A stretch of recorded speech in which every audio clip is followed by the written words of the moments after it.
At the Department of Energy's Carbon Fiber Technology Facility, located at Oak Ridge National Laboratory, experts develop new materials and scale up technologies to advance the production of low-cost carbon fiber. Melt spinning is a convenient and cost-effective way to manufacture a variety of precursor fibers at an industrial scale. One example is polyethylene, a strong, lightweight polymer with random molecular structure.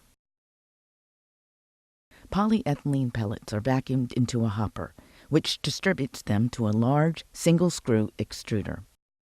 The extruder begins pushing pellets through a melt line made up of multiple heating zones with increasing temperatures. Pellets soften as they pass through each zone and fully melt before being fed to a metering pump. Since pressure levels can vary from the extruder, the metering pump is used to maintain consistency and ultimately produce a desired filament size.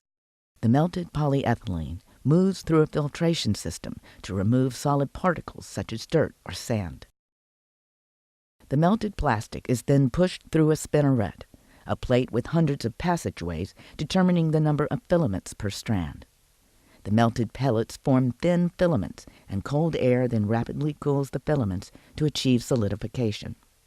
At this point, the random molecular structure of the plastic pellets is aligned, increasing the material's strength and usability.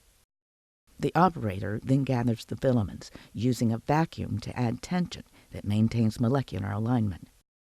The fiber is treated with an oil and water solution to remove static charge. Finally, the precursor fibers are wound around various godettes and a spinning spool, the final step before packaging.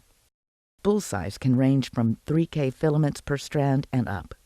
The solidified filaments are now called continuous fibers and can be widely used in manufacturing.